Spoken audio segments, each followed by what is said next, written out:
So hello everyone, कैसे आप सभी लोग। जैसा कि आप जानते थे ऑलरेडी हम लोग पहले भी एक लेक्चर ला चुके हैं इसके लिए। 73वीं बीपीएससी का हिंदी में फाउंडेशन बैच 15 जुलाई से हम लोग लेकर आ रहे हैं और इस बैच में 3 दिन का एक महा डेमो सीरीज भी हम लोग लेकर आ रहे हैं। हर एक फैकल्टी अपने अपने सब्जेक्ट का एक डेमो लेक्चर आपको देंगे। तो 15, 16 और 17 3 दिन, 15 तारीख को ज्योग्राफी और मॉडर्न हिस्ट्री का डेमो होगा। असीम सर ज्योग्राफी लेंगे, मॉडर्न हिस्ट्री रौनक सर लेंगे। 16 तारीख को इंडियन पॉलिटी यानी राज्य व्यवस्था जो हम लेंगे और इकोनॉमिक्स अंजन सर लेंगे। फिर 17 को बिहार स्पेशल प्रणव सर और केमिस्ट्री ओम प्रकाश सर के द्वारा डेमो लेक्चर लिया जाएगा। 3 दिन तक फ्री डेमो क्लास आप सबके लिए उपलब्ध है। अभी इस सेशन में हम लोग जो हमारा क्लास प्लान होगा अलग अलग सब्जेक्ट्स का, वो सारे टीचर आकर एक एक करके आपको थोड़ा सा उसके बारे में ब्रीफ करेंगे कि कैसे हम लोग अपना जो है वो क्लासेस चलाएंगे।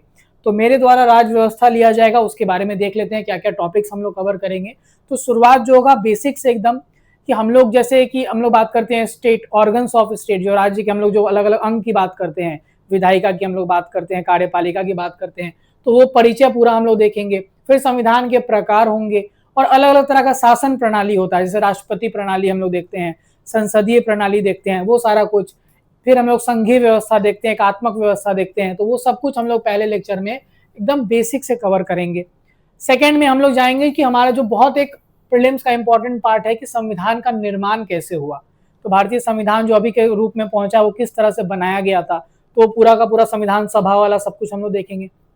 उसके बाद संविधान का डिस्कशन शुरू होगा, जिसमें उद्देशिका यानी प्रस्तावना जो हमारा प्रीएम्बल है, और पहला भाग जहां पर हम लोग राज्य और उसके क्षेत्र के बारे में पढ़ते हैं, संघ और उसके राज्य क्षेत्र, यूनियन एंड इट्स टेरिटरी, कैसे कैसे राज्य बना, क्या शुरू से ये राज्य और केंद्र शासित प्रदेश वाला सिस्टम था कि पहले कुछ और था, वो सब हम लोग देखेंगे, उसका इवोल्यूशन।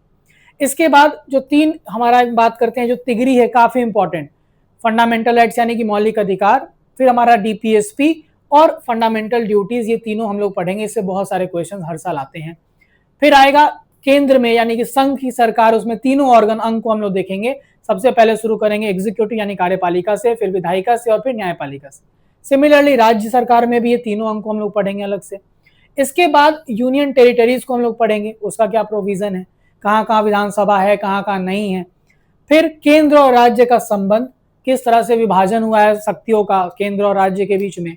इसके बाद हम लोग देखते हैं जो तीसरा हमारा टायर ऐड हुआ था, तीसरा जो स्तर बना था पंचायती राज और नगर पालिका, उसको अच्छे से पढ़ेंगे। बीपीएससी हर साल इस पे 2-3 क्वेश्चन पूछ रहा है।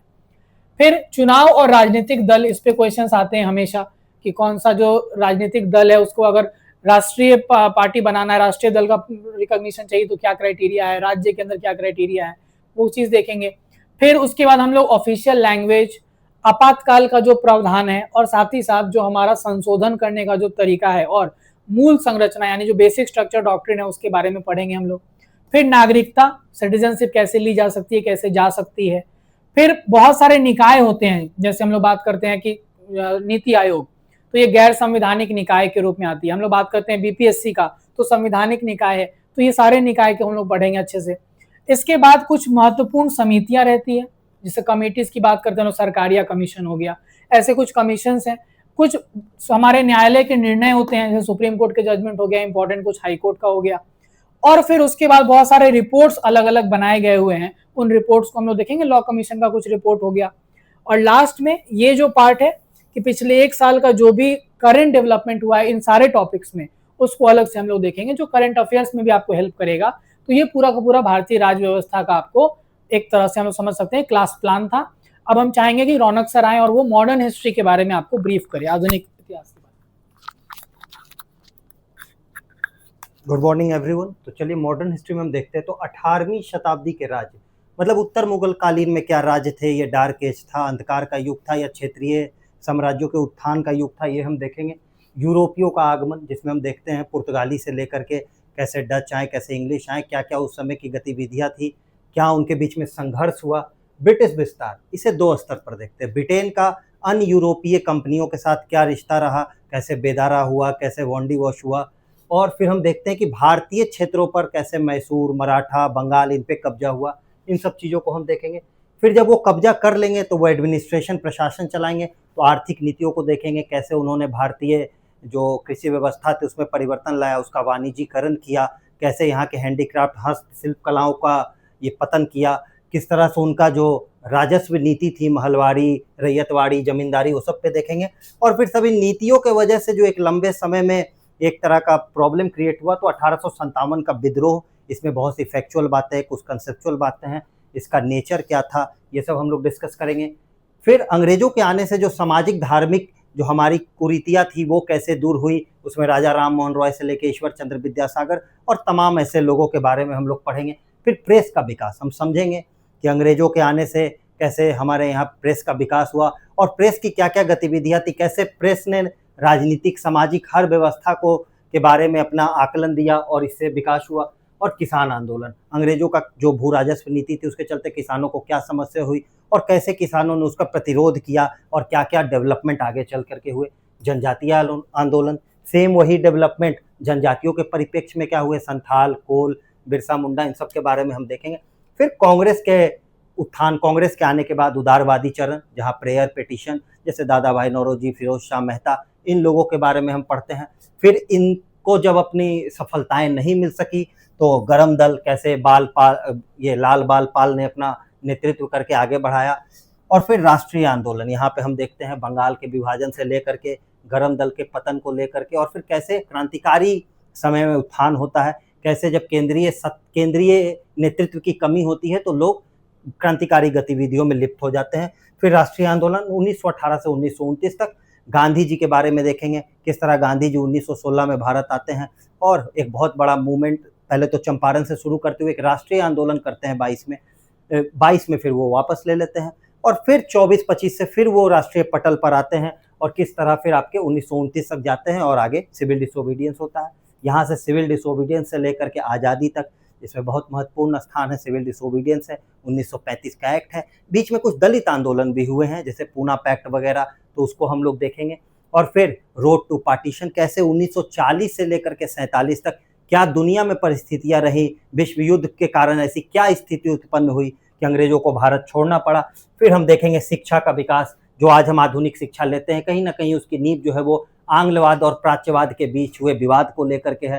तो हम उस मकौले की उन नीतियों का जिसका हमारे ऊपर इन्फ्लुएंस है उसको देखेंगे। और अंत में हमारी जो महिलाएं हैं उनका क्या योगदान रहा, और इन सब के अलावे भी और भी ऐसी 10-5 बातें जो इनसे जुड़ी हुई हैं वो हम लोग सब कुछ देखेंगे और बहुत अच्छे से इस कोर्स को कंप्लीट करेंगे। आगे आनंद सर का है जो प्राचीन और मध्यकाल में आपको हेल्प करेंगे।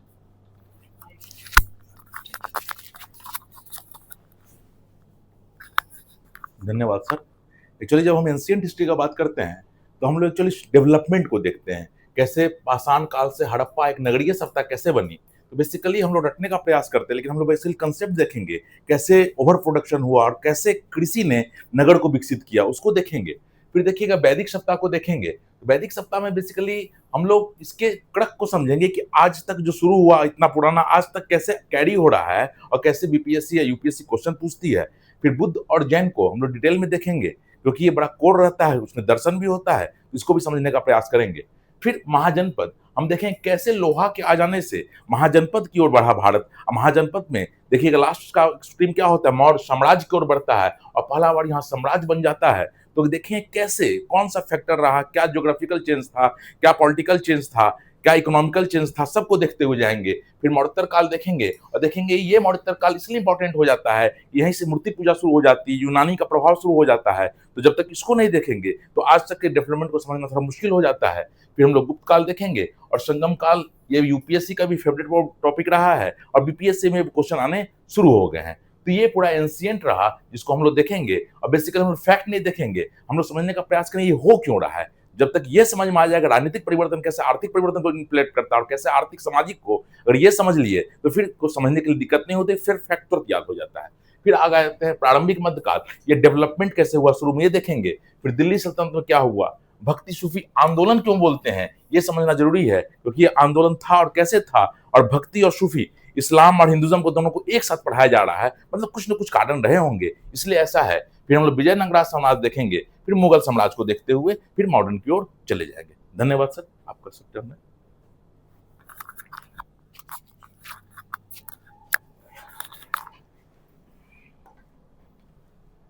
हेलो एवरीवन, दिस इज़ असीम श्रीवास्तव।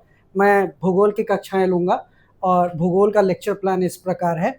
देखिए, अगर आप प्रारंभिक परीक्षा की बात करते हैं तो सर्वाधिक प्रश्न भारत के भूगोल से आते हैं। हालांकि भूगोल को समझने के लिए फिजिकल ज्योग्राफी यानी भौतिक भूगोल को पढ़ना होता है, लेकिन सही रणनीति यही होती है कि जब आपको एक टारगेटेड प्रिपरेशन करना हो तो जहाँ से ज़्यादा प्रश्न आए पहले उसको करिए, उसको अधिक से अधिक समय दीजिए। और ऐसा नहीं है, इसको करने के दरमियान ही हम लोग बहुत कुछ फिजिकल ज्योग्राफी भौतिक भूगोल के पक्षों को जान जाएंगे। तो सबसे पहले भारत के भूगोल को देखते हैं। तो देखिए, ये जो टॉपिक आप देख रहे हैं भारत का सामान्य परिचय, ये कहने को तो बहुत आसान टॉपिक है, लेकिन हर बार जो भूगोल के प्रश्न होते हैं 20 से 22 सवाल पीटी में, उसमें से 2 सवाल इसी टॉपिक से होते हैं। तो जो जितना हल्का है उसको भी यथोचित सम्मान देना चाहिए। तो इसमें हम लोग अक्षांश और देशांतर रेखाएं पढ़ते हैं। अब आप जानते हैं कि अक्षांश रेखाओं को जानेंगे तभी जानेंगे कि दुनिया में कहाँ कैसी जलवायु होती है। देशांतर रेखाओं को जानेंगे तभी आप समझेंगे कि दुनिया में जो टाइम जोन जो है अलग अलग, या समय का कैलकुलेशन कैसे होता है। अक्षांश देशांतर रेखाएं जहाँ मिलती हैं वो किसी व्यक्ति, वस्तु, स्थान का लोकेशन बताता है। और बीपीएससी हर एक साल बीच करके टाइम कैलकुलेशन पे क्वेश्चन पूछती है कि भाई ग्रीनिच मीन टाइम पे दिन के 12 बज रहे हैं तो 90 डिग्री पूर्वी देशांतर पर कितना हो रहा होगा। तो ये टॉपिक बड़ा इंपॉर्टेंट है। इसके साथ ही कर्क रेखा, मकर रेखा, विषुवत रेखा, पूरी दुनिया में, और फिर संपूर्ण भारत का एक परिचय, भारत के पड़ोसी देशों का परिचय, भारत की सीमाओं का परिचय। ये जो है फुल्ली जो है आपको डेटा बेस्ड है, और इतने सारे फैक्ट्स होते हैं कि हर बार पीटी में से सवाल आने ही आना है। इसके बाद देखिए, भारत का भौतिक विभाजन जो है, या भारत के भू आकृतिक प्रदेश है, ये भूगोल में भारत के भूगोल का सबसे बड़ा टॉपिक है। इसमें भारत को कुल मिला के 6 भौतिक प्रदेशों में बांटकर इसका अध्ययन करते हैं। और ऐसा कोई साल हुआ ही नहीं जब पीटी क्वेश्चन आए ज्योग्राफी से और इस टॉपिक से सवाल ना हो। जैसे उत्तर तथा उत्तर पूर्वी पर्वतमाला हो गया, या उत्तर भारत का मैदान हो गया, या प्रायद्वीपीय पठार हो गया, या तटीय मैदान, द्वीप समूह और उत्तर भारत का मैदान हो गया। अब अपवाह तंत्र आइए तो प्रायः हर साल एक क्वेश्चन नदियों से आता ही है। तो इसको किस प्रकार पढ़ेंगे? हम देखेंगे कि पिछले 15-20 साल में नदियों से जो भी सवाल आए हैं आखिर किस प्रकार से आए हैं, उसका नेचर क्या है।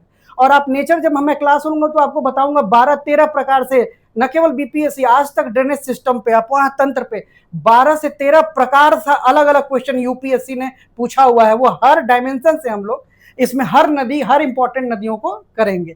इसके बाद जलवायु। जलवायु इतना इंपॉर्टेंट टॉपिक है, इसमें बेसिकली हम लोग मॉनसून पे कॉन्सेंट्रेटेड होते हैं। लेकिन ऐसे वो कौन से कारक हैं जो भारतीय जलवायु को प्रभावित करते हैं, कॉन्सेप्ट के साथ साथ हम लोग फैक्ट लेकर चलेंगे। इसके बाद भारत की मिट्टियां, प्रायः हर साल एक क्वेश्चन प्रारंभिक परीक्षा में आती हैं। भारत की मिट्टियों को आईसीआर ने प्रमुख 8 बड़े समूहों में बांटा है। उन मिट्टियों को हम लोग देखेंगे। और मिट्टी में देखना क्या होता है? मिट्टी में देखना होता है कि भाई वो किस क्षेत्र में है, मिट्टी की क्या विशेषता है, मिट्टी किस फसल के लिए सर्वाधिक उपयुक्त है, मिट्टी में कौन से खनिज है, कौन सा खनिज नहीं है, और यह मिट्टी जो है वो किस प्रकार के फसलों के लिए सर्वाधिक उपयुक्त है। इन सब पक्षों पर ध्यान दिया जाता है बेसिकली। उसके बाद कृषि। कृषि कहने को तो बहुत बड़ा टॉपिक है और मेंस के लिए सर्वाधिक महत्वपूर्ण टॉपिक कृषि हो जाता है, लेकिन प्रीलिम्स में इसके जो क्वेश्चंस पूछे जाते हैं बड़ा लिमिटेड एरिया से पूछे जाते हैं। जैसे फसल ऋतु क्या है, या जो एनिमल हस्बेंड्री पशुपालन है, या नगदी फसल, या जो आपका खाद्यान्न फसल है, या दलहन तिलहनी फसलें, हरित क्रांति और श्वेत क्रांति, नीली क्रांति जैसे टॉपिक से प्रश्न आते रहे हैं। इसके बाद उद्योग। तो देखिए, उद्योग है एक बड़ा टॉपिक है, मेंस के लिए बहुत अच्छा टॉपिक है, लेकिन प्रीलिम्स में अगर हम 4 कोर इंडस्ट्री करते हैं, जैसे आयरन, लौह एवं इस्पात उद्योग कर लें, चीनी उद्योग कर लें, सूती वस्त्र उद्योग कर लें और सीमेंट उद्योग कर लें, तो बिहार के कॉन्टेक्स्ट में वो परिपूर्ण हो जाता है। इसी प्रकार परिवहन के मामले में रेल परिवहन, सड़क परिवहन, वायु परिवहन और जल परिवहन। और एक अगर आप एक्स्ट्रा जानना चाहेंगे तो पाइपलाइन इंडस्ट्री, जो पाइपलाइन परिवहन है, आज इसका इंपॉर्टेंस बहुत ज्यादा बढ़ गया है, घर घर में गैस पहुंचने लगा है, तो वो पाइपलाइन परिवहन के कारण है। तो एडिशनल हम लोग वो भी इसमें देख लेंगे। इसके बाद देखिए, भौतिक एवं विश्व भूगोल में तो ये जो भू आकृति विज्ञान है, इसमें हम लोग सबसे पहले कुछ सिद्धांत पढ़ते हैं। कॉन्टिनेंटल ड्रिफ्ट महाद्वीपीय विस्थापन सिद्धांत, प्लेट विवर्तनिकी सिद्धांत, फिर आर्थर होम्स का संवहन तरंग सिद्धांत, हेरी हेस का सागर नीतल प्रसरण सिद्धांत। और इसमें हम लोग फिर आपको ज्वालामुखी के बारे में पढ़ते हैं, भूकंप के बारे में पढ़ते हैं, चट्टानों के बारे में पढ़ते हैं, अंतर्जात बहिर्जात बल के बारे में पढ़ते हैं। बड़ा इंपॉर्टेंट टॉपिक है, संपूर्ण ज्योग्राफी को समझने में इस टॉपिक की महती भूमिका है। और जलवायु विज्ञान भी बहुत इंपॉर्टेंट है, क्योंकि इस टॉपिक को आप करेंगे तभी आप जान पाएंगे कि हवा क्षैतिज रूप से या ऊर्ध्वाधर रूप से कैसे सर्कुलेशन होता है, उनका परिसंचरण कैसे होता है, कोरोलिस बल क्या होता है, प्रेशर बेल्ट्स क्या होते हैं, आप ये जान पाएंगे। और कैसे आप वायुदाब से आने वाले मौसम का पूर्वानुमान लगा सकते हैं, तो वायुदाब, तापमान संबंध जान पाएंगे, चक्रवातों के बारे में जान पाएंगे। और महासागर विज्ञान जो है इसको ओशनोग्राफी बोलते हैं। प्रीलिम्स के लिए अच्छा फैक्चुअल इंफॉर्मेशन वगैरह आते हैं, जैसे महासागरीय लवणता, महासागरीय धाराएं, सागर नीतल की जो स्थलाकृति होती है, सी सरफेस रिलीफ्स होते हैं, और ज्वार भाटा और प्रवाल भित्ति जैसे टॉपिक इसमें आते हैं जो प्रीलिम्स के लिए इंपॉर्टेंट माने जाते हैं। और विश्व भूगोल में पढ़ने का अलग अलग तरीका है, या तो आप अलग अलग महाद्वीपों को लेकर चलिए, एक एक महाद्वीप करके हम 7 महाद्वीप को पढ़े, या फिर दुनिया के पर्वत एक साथ, दुनिया के मरुस्थल एक साथ, दुनिया के घास के मैदान एक साथ, दुनिया की नदियां एक साथ, और इस तरह करके हम लोग एंटायर वर्ल्ड ज्योग्राफी को पढ़ते हैं। इस तरह से अगर हम समय निर्धारित करके इस लेक्चर प्लान को पूरा करें तो शायद ही ऐसा कोई प्रश्न हो जो हम करें ना करें और वो आ जाए। तो यही हमारा प्रयास होगा कि अधिकांश प्रश्न हमारे जो हम लोग पढ़ें वो आपको प्रारंभिक परीक्षा में दिखे। Thank you so much.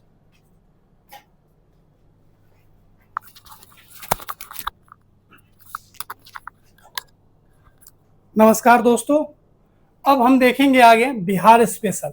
देखिए, अगर नाम में ही देखें तो स्पेशल लिखा हुआ है, तो अगेन ये बहुत एग्जाम के लिए सबसे इम्पोर्टेंट टॉपिक सब्जेक्ट माना जाता है। अभी आपने पॉलिटी, इतिहास, सबका रोड मैप देखा कैसे हम क्लास में पढ़ेंगे। जब हम स्पेशल की बात करते हैं तो अगर हमने प्रीवियस ईयर की क्वेश्चन देखा होगा तो 25 से 30 सवाल फिक्स है। लेकिन बिहार स्पेशल में हमें क्या ध्यान रखना है, यहाँ के ज़्यादा पे कंसेप्चुअल पे हमें नहीं जाना। ये एक सामान्य ज्ञान है, जिस राज्य का सबसे बड़ा एग्जाम आप दे रहे हैं, कमीशन का एग्जाम दे रहे हैं, उस राज्य के बारे में आप क्या जानते हैं, कितना जानते हैं। और हमेशा 25 से 30 फैक्चुअल सवाल आपसे पूछा जाता है, लेकिन उसका जो डायमेंशन रहता है उस डायमेंशन को लेकर हम चर्चा करेंगे। सबसे पहले अगर हम बात करें, बिहार एक परिचय। इसमें बिहार नाम कैसे पड़ा, किस किताब को लेकर चर्चा होता है, बख्तियार खिलजी को लेकर चर्चा होता है। अगर इसके भूगोल को लेकर बात करें, ये सब हम परिचय में बात करते हैं। स्टेट सिंबल क्या है, कौन सा फूल है, कौन सा जानवर, राज्य पशु, ये सब का चर्चा हम इस चैप्टर में करेंगे और विस्तार से करेंगे। ये बहुत इंपॉर्टेंट है, यहाँ से 1 से 2 सवाल हमेशा बीपीएससी के एग्जामिनेशन में रहता है। आगे जब बढ़ेंगे तो बिहार आधुनिक इतिहास। रौनक सर से आप पूरे मॉडर्न हिस्ट्री पढ़ेंगे, लेकिन जब हम बिहार के आधुनिक इतिहास की बात करेंगे तो यहाँ पे भी हमें यूरोपियंस देखना है कि यूरोपियंस का आगमन बिहार में कब हुआ, बंगाल में कब हुआ, ये भी देखना है।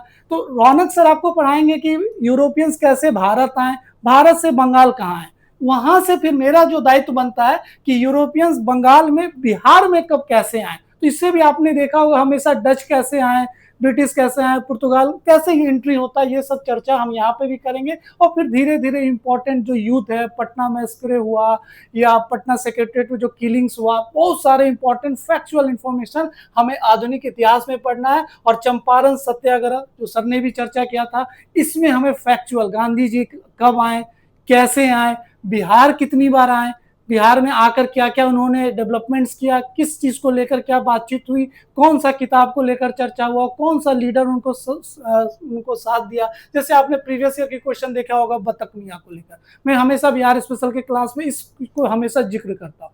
वो किसी किताब में कहीं पे भी आपने देखा होगा उसका जिक्र नहीं मिला, जैसे क्वेश्चन आया वो हर किताब में आने लगा। तो हमें वैसे ही जाना है कि कहाँ से सवाल पूछ सकता है बीपीएससी, और वो पॉइंट को हमें अपने क्लास में नोटबुक में मेंशन करना। उसके बाद मध्यकालीन इतिहास में आप यहाँ पे देखे होंगे रीजनल पावर्स, जैसे दरभंगा राज के बारे में हमेशा चर्चा करते हैं, कार्नाट डायनेस्टी के बारे में चर्चा करते हैं, उनका सीक्वेंस, उनके फाउंडर्स, उन्होंने क्या डेवलपमेंट्स किया। फिर जब हम स्लेव डायनेस्टी की बात करते हैं, वहाँ पे अकबर, मुगल, ये सब हम मध्यकालीन में पढ़ेंगे। जब बिहार प्राचीन इतिहास की बात करते हैं तो आप आनंद सर के थ्रू तो आपने बहुत अच्छे से प्राचीन इतिहास कंप्लीट कर लिया होगा। हमें बिहार स्पेसिफिक में जब हम पूरे भारत का प्राचीन इतिहास देखते हैं तो बिहार ही पूरा भारत का प्राचीन इतिहास ही रहा, तो हम उसे बुद्ध में देखेंगे। लेकिन हमें थोड़ा सा एक ओवरव्यू, क्योंकि अगर इसको स्किप कर देंगे तो लगेगा कि इतिहास का एक बड़ा सा डायमेंशन हमारा छूट गया। तो सर तो कंप्लीट कर देंगे, लेकिन हम इसमें एक छोटा सा एक ओवरव्यू देख लेंगे कि प्राचीन में क्या क्या डेवलपमेंट्स। बिहार भूगोल, जैसे अभी ज्योग्राफी वाले सर ने आपको समझाया, वो पूरे कंसेप्ट आपको बेसिक समझा देंगे। हमें यहाँ पे रिवर सिस्टम देखना है, वाटरफॉल्स देखना है, उसके बाद कहाँ पे उसको कुंड सब हैं, ये वो सब हमें यहाँ पे चर्चा करना है। मिट्टी को लेकर चर्चा करना है, कौन सा यहाँ पे डेवलपमेंट्स हो रहे हैं भूगोल को लेकर, ये सब हमें बिहार में पढ़ना है। राज्य व्यवस्था, जैसे निहित सर आपको पूरा भारतीय राज्य व्यवस्था पढ़ाएंगे। मेरा यहाँ जिम्मेदारी रहेगा बिहार को लेकर क्या क्या डेवलपमेंट्स हो रहे हैं पॉलिटी में। जैसे सम्राट चौधरी हमारे सीएम बने, उनके बैकग्राउंड के बारे में, वो यहाँ पे पढ़ना, वो कितने नंबर सीएम है, कब उन्होंने पहली बार विधायिका लड़ा, ये क्या हुआ डेवलपमेंट्स, ये सब हमें यहाँ पे बिहार राज्य व्यवस्था में पढ़ना। अर्थव्यवस्था, जब आप भारतीय अर्थव्यवस्था पढ़िएगा तो वो ओवरऑल डेवलपमेंट्स है। हम इसमें बिहार के एग्रीकल्चर, बिहार की इंडस्ट्री, रेलवे, क्या क्या नेटवर्क्स है, क्या एनएच है, क्या स्टेट हाईवे, ये सब चर्चा हमें बिहार अर्थव्यवस्था में करना है। और लास्ट जो ये इंपॉर्टेंट टॉपिक होता है विविध, जो इसको मिसलेनियस कहते हैं, इसमें हमें पर्सनालिटीज, अवार्ड्स, बुक्स, ऑथर्स और प्लेसेस इन न्यूज जो बिहार में हमेशा रहते हैं। तो अगर आप इस रोड मैप से पढ़िएगा तो कोई भी सवाल नहीं छूटेगा और ये सबसे बेस्ट वे है पढ़ने के लिए। आने वाले में अब सर आपको बताएंगे आगे का प्लान।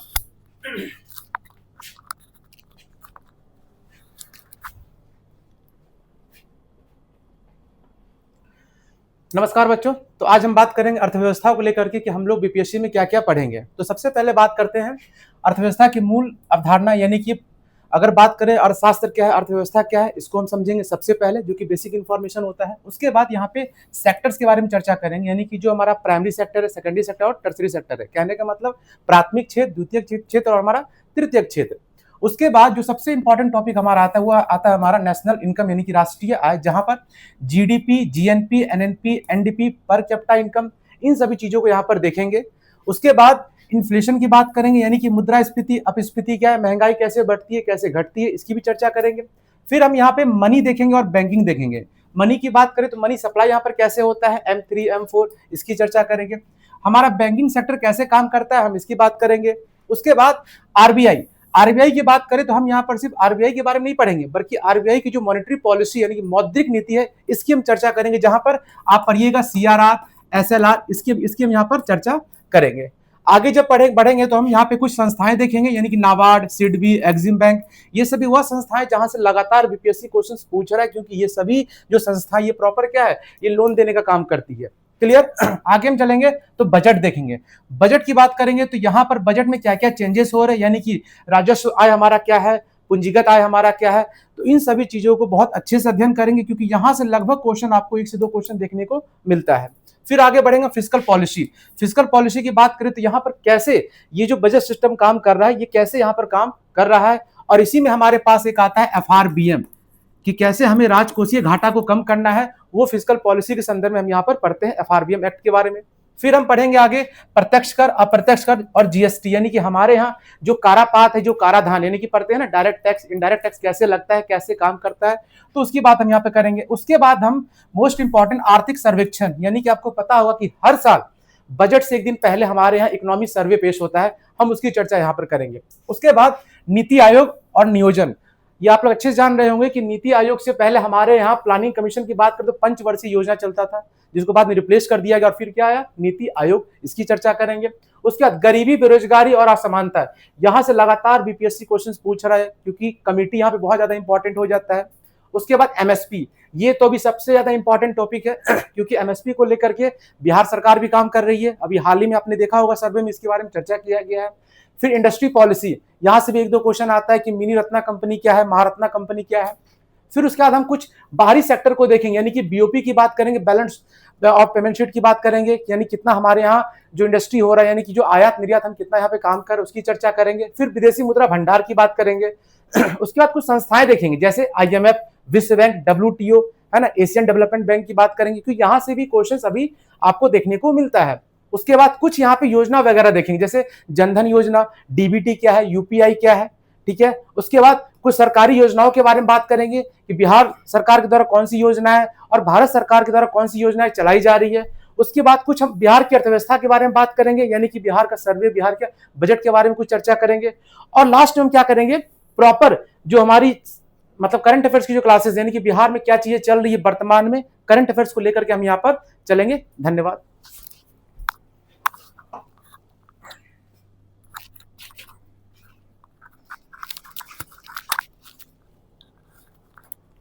हेलो स्टूडेंट्स, मैं ओम प्रकाश। आप लोग मेरे साथ साइंस के पोर्शन को कवर करेंगे। साइंस में आप केमिस्ट्री और फिजिक्स देखेंगे, रसायन विज्ञान और भौतिकी। स्टूडेंट्स देखें तो बीपीएससी का जो प्रारंभिक परीक्षा है उसको साइंस के बिना क्रैक करना, क्लियर करना संभव नहीं है। ये एक बहुत बड़ा रोल प्ले करता है। तो आप लोगों को अच्छे से साइंस को कवर करना है, रेगुलर क्लास करना है, रेगुलर प्रैक्टिस करना है। मेरे शिक्षण के दौरान जब तक जो भी मेरा अनुभव रहा, जहाँ तक अभी हम पढ़ाए हैं, वहाँ तक में बहुत सारे स्टूडेंट हमको ऐसे भी मिले जिनके दिमाग में हमेशा ये बात होता है कि मेरा आर्ट्स बैकग्राउंड रहा है, साइंस नहीं समझ सकते। कुछ स्टूडेंट ऐसे भी मिले जो ये सोचकर चल रहे थे कि सर हम ये सोच रहे थे कि प्रारंभिक परीक्षा में साइंस का क्वेश्चन छोड़ देंगे, फिजिक्स हमको आज तक नहीं समझ में आया, केमिस्ट्री आज तक नहीं समझ में आया, हम छोड़ देंगे और बाकी पोर्शन से जितना कट ऑफ मार्क्स है उसको लाएंगे। तो स्टूडेंट्स, इस तरह की अवधारणाएं जो होती है दिमाग में, ये बहुत ही नकारात्मक प्रभाव डालती है। आप लोगों को ये सब बात नहीं सोचना है। आप आर्ट्स बैकग्राउंड हो, पढ़े हो, नहीं पढ़े हो, आप पहले अच्छे से कवर नहीं कर पाए साइंस के पोर्शन से, इससे मतलब नहीं है।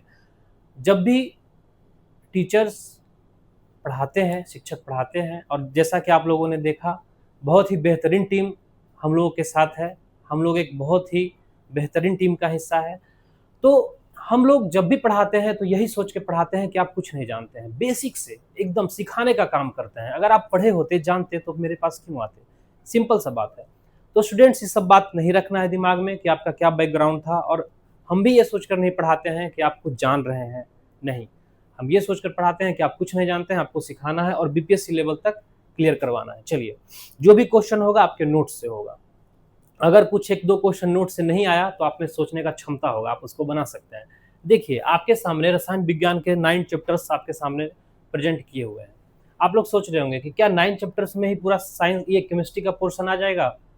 तो स्टूडेंट्स, इसमें बहुत सारे सब टॉपिक्स हैं। जैसे यहाँ पर आप एक सिंपल सा एक चैप्टर देखिए, कार्बन एवं उसके यौगिक।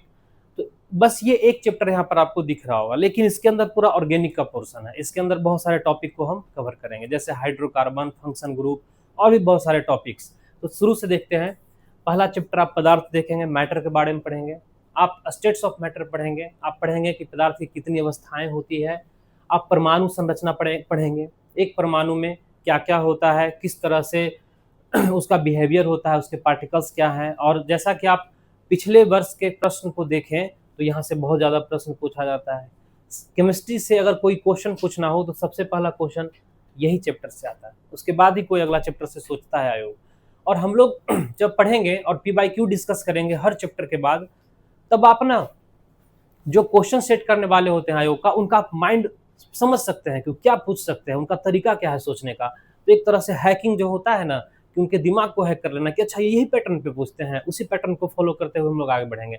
पीरियोडिक टेबल, आवर्त सारणी, आप आवर्त सारणी पढ़ेंगे। जैसा कि पिछले साल भी आप देखे क्वेश्चन पूछा था कि कौन सा ऐसा पहला एलिमेंट है जो मैन मेड है। जैसे हम लोग देखते हैं ना, हाइड्रोजन, हीलियम, लिथियम, बेरिलियम, जितने भी एलिमेंट्स हैं उसमें कुछ एलिमेंट हम लोग बनाए हैं, जिसे ट्रांसम्यूटेशन बोला जाता है। वो प्राकृतिक रूप से भी बनता है, ठीक है।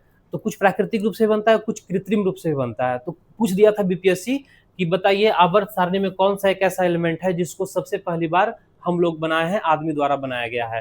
तो ये सब चीज को यहाँ पे देखेंगे। और कोई भी चीज आपको रटना नहीं है, रटना है ही नहीं, ये सब समझने का चीज है। आप रटेंगे भूल जाएंगे, अगर आप समझेंगे आप कभी नहीं भूलेंगे, ठीक है। रासायनिक बंधन, केमिकल बॉन्ड पूछेंगे।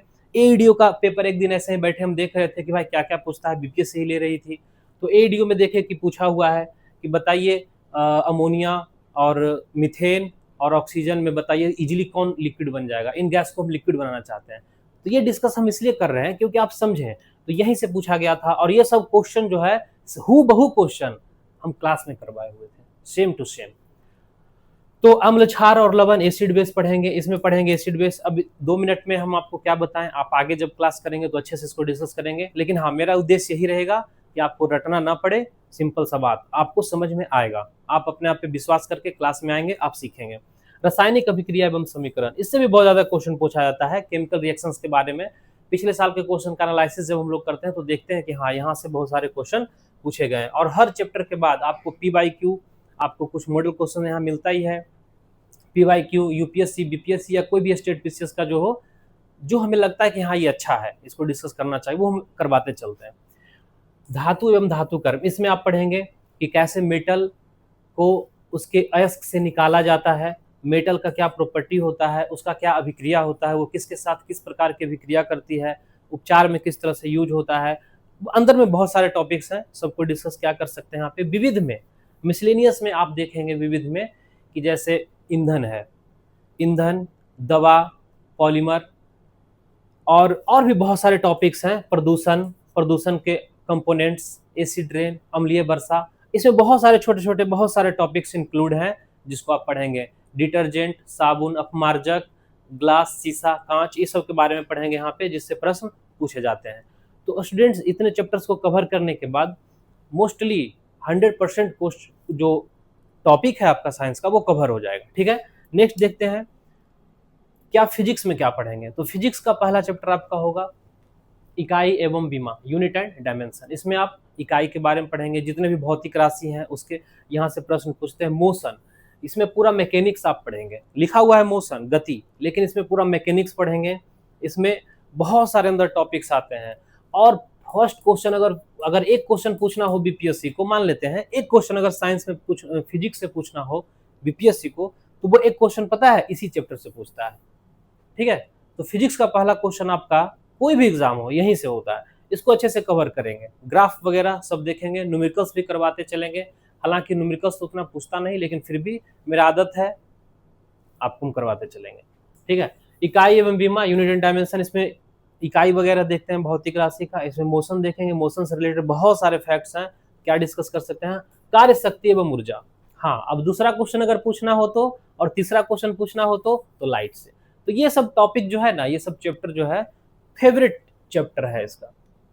कार्य शक्ति में आप पढ़ेंगे वर्क के बारे में, कार्य कैसे होता है, शक्ति क्या है, ऊर्जा क्या है, ऊर्जा का संरक्षण का सिद्धांत क्या है, कितने प्रकार की ऊर्जा होती है, ये गति के कारण किस प्रकार की ऊर्जा है, ये सब सारा टॉपिक इसमें कवर करेंगे। उष्मा एवं उष्मा गति की, हीट एंड थर्मोडायनेमिक्स, इसमें आप हीट के बारे में पढ़ेंगे, हीट ट्रांसफर, हीट से रिलेटेड, हीट के द्वारा वर्क, जैसे कोई प्रेशर कुकर का सीटी है, ऊपर उठता है, क्यों उठता है, वो किस प्रकार का वर्क है, वर्क होने से क्या होता है, एनर्जी ट्रांसफर कैसे होता है, ऊर्जा का स्थानांतरण कैसे होता है, सारे टॉपिक्स को कवर करेंगे। ये सब सच पूछिए तो ऐसा नॉलेज है जो सबको होना चाहिए, एक सब बेसिक नॉलेज है एकदम। तरंग एवं ध्वनि, आप इसके बाद वेव के बारे में पढ़ेंगे, वेव कितने प्रकार के होते हैं, वेव में भी बहुत सारे टाइप्स हैं, ध्वनि का कौन सा वेव है, ध्वनि का एनर्जी क्या है, ध्वनि का फ्रीक्वेंसी कब बदलता है, उसका स्पीड कब बदलता है, बहुत सारे टॉपिक्स इसमें पूछते हैं, क्वेश्चन पूछा जाता है, तो इसको कवर करेंगे। लाइट तो आपको बताया ही, लाइट लिखा हुआ है लाइट, लेकिन आपको पता है, आप देखिए 11th-12th का आप एच.सी. वर्मा बुक उठाकर देखिए, उसमें लाइट में भी 4 तरह का चैप्टर दिया है, वेव ऑप्टिक्स, रे ऑप्टिक्स, ये एनर्जी, ये 2 तरह का चैप्टर दिया है, उसके अंदर भी बहुत सारे सब चैप्टर्स हैं। तो कहने का अर्थ हो रहा है कि लाइट जो है बहुत बड़ा टॉपिक है, यहाँ से प्रश्न एकदम पूछा ही जाता है। इलेक्ट्रिसिटी लिखा हुआ है इलेक्ट्रिसिटी, लेकिन इसके अंदर बहुत सारे टॉपिक्स हैं, इसके अंदर बहुत बड़ा टॉपिक है जिसमें हम लोग पढ़े Coulomb's law, Ampere's law, magnetic effect of electric current, फिर मैग्नेटिज्म पढ़ते हैं, मैग्नेट के बारे में, अर्थ में भी एक मैग्नेट है, पृथ्वी के अंदर एक चुंबक है जो एक मैग्नेटिक फील्ड जनरेट करता है, चुंबकीय क्षेत्र जनरेट करता है, इन सब टॉपिक्स को पढ़ेंगे। बहुत सारे चीज़ जैसे जीपीएस हो गया या एक्सेलरोमीटर हो गया, सब ये सब जो है ग्रेविटी और उस पर काम करता है। और मॉडर्न फिजिक्स पढ़ेंगे तो मॉडर्न फिजिक्स में भी बहुत सारे टॉपिक्स हैं, जैसे सेमीकंडक्टर, आजकल समझ ही रहे हैं आप लोग कि किस तरह से सेमीकंडक्टर का यूज हम लोग के जीवन में बढ़ रहा है, इलेक्ट्रॉनिक्स के सेक्टर का, इन सारे टॉपिक्स को इसमें हम लोग पढ़ेंगे। इसके बाद हम लोग एक ये गुरुत्वाकर्षण जो है, ग्रेविटी, उसका भी अध्ययन इसी के अंदर करेंगे। तो इसमें बहुत सारे टॉपिक्स हैं, जो ये मॉडर्न फिजिक्स जो है ना, एक सेक्टर है फिजिक्स का जिसके अंदर बहुत सारे टॉपिक्स हैं। तो चुंबकत्व हो गया, उसके बाद इसमें सेमीकंडक्टर और गुरुत्वाकर्षण वगैरह, ग्रेविटेशन वगैरह इसमें डिस्कस करेंगे। तो स्टूडेंट्स आप लोग मेनली क्लास करिए, रेगुलर पढ़िए, प्रैक्टिस कीजिए, साइंस कुछ नहीं है, आप ये सब दिमाग में नहीं रखिए कि हम लोग साइंस से नहीं है तो नहीं समझ सकते। धन्यवाद।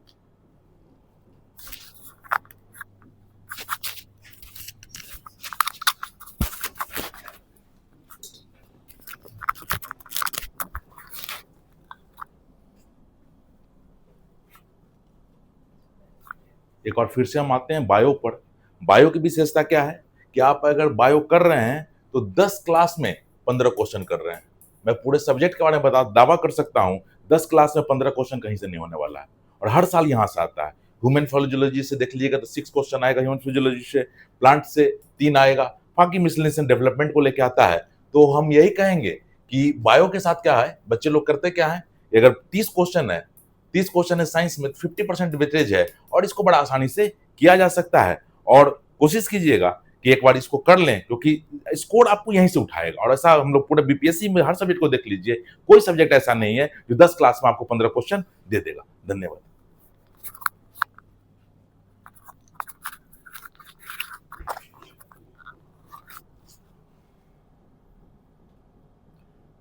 तो जैसा कि सभी टीचर लोगों ने आपके सामने अपना कोर्स का पूरा प्लान जो है वो रखा, किस तरह से हम लोग क्लासेस करेंगे। थोड़ा सा मैं और क्लास के जो फ्लो होगी उसके बारे में बात कर दूँ अगर, तो हमारे यहाँ हर दिन जो होगा डेली, अभी इनिशियली जो होगा हमारा एक क्लास होगा एक सब्जेक्ट का, उसके बाद हम लोग रोज न्यूज़पेपर का डिस्कशन कराएंगे।